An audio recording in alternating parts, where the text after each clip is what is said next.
Hello et bienvenue sur Je parle avec mon cheval, le podcast qui vous emmène au cœur de la relation. Si vous avez parfois du mal à comprendre votre cheval, que vous vous sentez démuni face à ses réactions, dépassé par ses états émotionnels, si le lien et la communication entre vous vous semblent rompus, ce podcast est fait pour vous. Ensemble, nous allons parler compréhension, communication harmonieuse, psychologie équine ou encore pédagogie positive. Et surtout, nous allons parler émotion. Je vous partagerai mon approche, ma philosophie du cheval et vous donnerai les clés d'une relation heureuse et harmonieuse. Je suis Mylène. Comportementaliste équin, j'ai créé Conversation équestre pour accompagner les cavalières et les propriétaires qui souhaitent s'investir dans l'épanouissement et le bien-être de leurs compagnons en développant une véritable relation d'échange avec un cheval heureux et qui prenne plaisir à leur côté. Grâce à une approche unique et innovante, alliant connaissance, savoir-faire et savoir-être, je vous aide à développer avec votre cheval une relation d'harmonie, de confiance et de complicité en toute sérénité et avec beaucoup d'amour. Alors si vous aussi vous rêvez de comprendre tout ce que votre cheval vous dit déjà et que vous souhaitez entrer dans un véritable dialogue avec lui, installez-vous confortablement et tenez-vous prête, je vous emmène en voyage au cœur de la relation avec le cheval.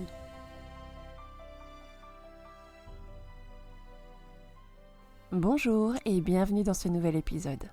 Vous avez été nombreuses à me partager votre envie d'en savoir davantage sur l'utilisation de la voix avec les chevaux et je vous en remercie infiniment. Aujourd'hui, je vous propose donc que nous abordions ensemble ce qui se cache dans votre voix et ce que parler à son cheval signifie vraiment. En effet, c'est un de mes outils de prédilection et il y a une très bonne raison à cela. C'est un outil que je trouve simple, naturel, éthique et respectueux du cheval, extrêmement efficace lorsqu'il est utilisé méthodiquement et c'est aussi un outil sans limite. À chaque besoin, à chaque apprentissage, vous avez la possibilité d'installer un nouveau mot pour codifier votre demande. Travailler son cheval à la voix permet de mettre en place une pédagogie d'apprentissage très efficace qui va développer son attention, son écoute, sa concentration, sa réflexion et aussi son sens de l'analyse en l'invitant à s'impliquer volontairement dans les échanges et les apprentissages. Parler aux chevaux tel que je le conçois, c'est une communication respectueuse et harmonieuse, un espace d'échange bienveillant qui donne la parole à l'animal, une véritable conversation entre l'humain et son cheval. Mais souvent, quand je dis que mon approche des chevaux est basée sur l'utilisation de la voix, il y a plusieurs réactions. Les personnes qui me disent qu'elles parlent déjà à leurs chevaux et qu'elles n'ont pas besoin d'apprendre à le faire, celles qui considèrent que les chevaux sont des animaux du silence et que ce n'est pas forcément une bonne chose de leur parler, ou encore celles qui pensent que les chevaux n'ont pas la capacité intellectuelle suffisante pour comprendre ce qu'on leur dit. Alors, pour vous aider à vous y retrouver et à vous faire votre propre opinion, je souhaitais décortiquer pour vous cet outil très souvent méconnu et sous-estimé. Lorsque vous avez appris à monter à cheval, vous avez certainement dû entendre dire que la voix faisait partie des aides naturelles du cavalier, au même titre que vos jambes, vos mains ou votre assiette, à cette différence près qu'il s'agit de la seule aide pour laquelle vous n'avez probablement reçu aucun conseil technique.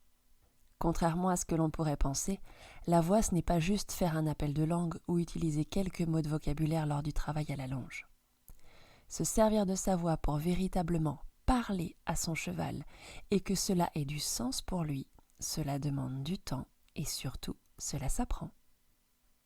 Si pour moi la voix est l'outil le plus complet, ça peut aussi parfois être le plus complexe, celui qui par moments vous mettra face à vous-même, et aussi celui qui transformera totalement votre manière de communiquer avec les chevaux. Contrairement à ce que certaines personnes peuvent penser, la voix ne se limite pas aux mots. Le vocabulaire a bien sûr son importance, mais ce n'est qu'une toute petite partie. Ce qui compte surtout, c'est la manière dont nous nous en servons. Lorsque l'on souhaite utiliser sa voix avec son cheval, il y a une question essentielle que les personnes ne pensent pas toujours à se poser. Je parle à mon cheval, mais est-ce qu'il m'écoute vraiment ? Utiliser sa voix, ce n'est pas juste parler pour parler, mais bien parler pour communiquer, pour créer une vraie interaction et inviter votre cheval à y répondre par ses moyens de communication à lui, en réinventant un nouveau dialogue humain-cheval. Dans ma manière d'interagir avec les chevaux, il y a plusieurs éléments de ma voix qui interviennent. Il y a bien sûr le vocabulaire, mais il y a aussi les intonations, montantes, descendantes, les registres vocaux, graves, aigus, le rythme auquel je vais parler ou encore le volume de ma voix.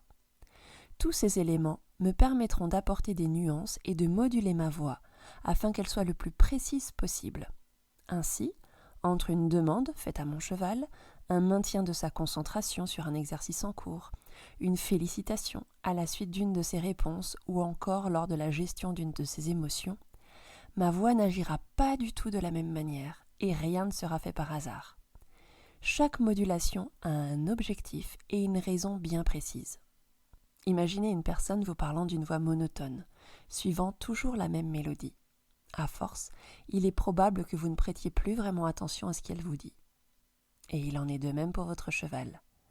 La voix est une aide qui doit rester vivante, en perpétuel mouvement, captivante et interactive, et cela demande de l'entraînement pour pouvoir l'utiliser avec précision afin d'obtenir les résultats souhaités et de savoir comment l'ajuster instantanément en fonction des situations et des besoins de votre cheval.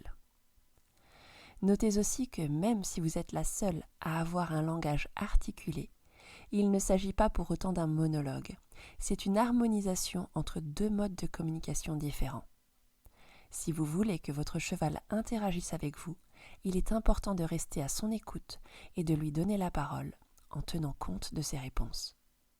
Il arrive parfois que pour demander un reculé, une immobilité ou encore un départ au pas, nous utilisions plusieurs codes différents pour une même demande. Que ce soit par une action de main, de jambe, de chambrière ou encore de longe, en fonction que nous serons à côté de notre cheval, sur son dos ou à plusieurs mètres de lui. Avec la voix, quelles que soient les situations, nos demandes seront identiques. Un mot unique associé à chaque action, vous permettant ainsi d'apporter de la clarté à vos échanges et aidant votre cheval à comprendre plus facilement ce qui lui est demandé et quelle réponse y apporter. En simplifiant vos échanges et en limitant les incompréhensions, vous favoriserez ainsi une meilleure communication entre vous et une relation sereine et harmonieuse. Quand je vous évoquais tout à l'heure les différents éléments qui constituaient notre voix, j'ai volontairement gardé le dernier pour la fin, parce qu'il est peut-être l'un des plus importants, mais aussi le plus différent, le plus personnel et parfois le plus difficile à maîtriser. Lorsque je parle à mes chevaux, j'y mets de l'émotion. Et c'est ce qui va tout changer. C'est ce qui va vous permettre, au-delà des mots, d'installer une communication émotionnelle avec votre cheval et qui donnera une autre dimension à vos échanges, passant d'une simple utilisation de sa voix à un véritable dialogue. C'est aussi ce qui rend son utilisation complexe par moments. Tout comme le clicker, la voix va agir comme renforçateur positif, vous permettant de pointer précisément les actions de votre cheval, à la différence que là, il y aura ce supplément émotionnel à prendre en compte. En agissant comme un vecteur émotionnel, votre voix va agir à double sens. Elle va exprimer vos propres ressentis à votre cheval, lui donnant ainsi des informations sur votre état d'être, votre état d'esprit, mais elle va également vous permettre, avec de l'entraînement, de canaliser les émotions que vous souhaitez lui communiquer afin de pouvoir l'accompagner dans ses ressentis à lui. Cela va peut-être vous demander de travailler sur vous, mais cela va aussi vous permettre de développer des ressources personnelles que vous avez déjà, parfois sans le savoir. En fonction des émotions que vous mettrez dans votre voix, vous pourrez apporter un réel soutien émotionnel à votre cheval, lui redonner de la motivation, l'aider à prendre confiance en lui, en vous, ou encore l'aider à s'apaiser en vous adressant à lui au-delà des mots. Apprendre à se servir de sa voix, c'est trouver ce juste équilibre entre intellect et émotionnel, réussir à faire de cet outil multiple une aide merveilleuse dans vos conversations équestres. Si vous souhaitez en apprendre davantage sur la manière dont votre cheval peut percevoir votre voix, je vous invite à vous rendre sur la partie blog de mon site internet Conversations équestres pour lire l'article « Les chevaux sont-ils des animaux du silence ?» Je vous y partage de nombreuses informations à ce sujet. Si cet épisode vous a plu, n'hésitez pas à le partager aux personnes autour de vous qui pourraient en avoir besoin et retrouvez-moi sur Facebook et Instagram en recherchant Mylène Conversations équestres. En attendant, je vous souhaite une journée lumineuse, prenez soin de vous, de votre cheval et à très bientôt.